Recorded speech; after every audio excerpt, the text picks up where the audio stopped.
I get it.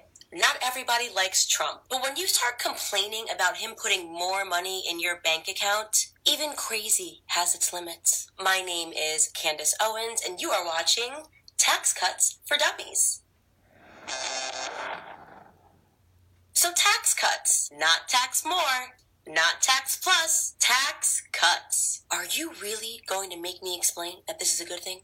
Seriously? How is it possible that nearly all of America just received more money and liberals are still upset? How do you spin more money into a negative? Because Alyssa Milano and Chelsea Handler said it's only going to benefit the rich. Okay, if you're looking to D-list celebrities to explain tax legislation to you, you got bigger issues than I can fry in this video. But Bernie Sanders says it's a disaster. Unfortunately, it might be time to put Grandpa up in a home. How many times has Bernie Sanders told you it was going to be the end of the world? He described Trump's election as an unprecedented disaster. Unprecedented.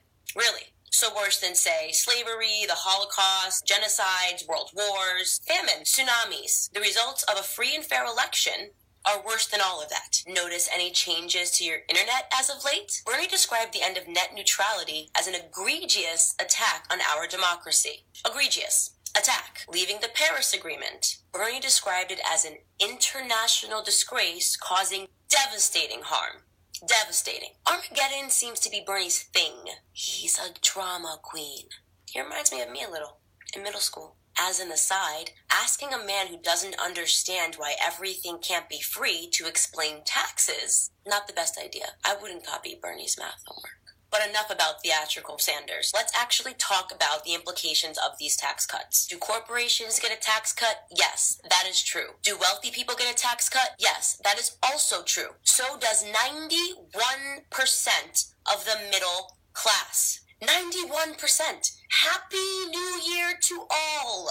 How can you make this a bad thing? It appears that after the initial freakout, some liberals are actually admitting that this will indeed be a beneficial thing for the middle class. But, and there's always a but, they are claiming that these cuts are not permanent. That's true. Do you know why the tax cuts aren't permanent? Because Senate didn't pass the bill with 60 votes. Let me explain. Democrats did not vote yes. The bill needed just 8 Democrats to vote yes to make it a permanent thing. Unfortunately, that didn't happen, so they invoked a procedure called reconciliation. Reconciliation means that they request to pass the bill with a simple majority as opposed to the full 60 votes. When this happens, limited timelines for the bill are set. So if you are unhappy with the result that these tax cuts are not permanent, you need but plead to your Democratic senators. It doesn't really matter if you're left or right. Resisting for the sake of resisting is sheer stupidity. And you know I'm right. The truth is the tax cut is going to lead to even more economic growth. And that's saying a lot, considering all of the success we've already seen under this administration. Let's recap. 1.5 million jobs created. The stock market hit 70 record highs. 70. What could you possibly have to be upset about? You're just being a party pooper at this point. Nobody likes a party pooper. Look, I will concede to the liberals on one point. Trump did lie. He said we were going to be sick of winning, and so far, I'm not sick of it.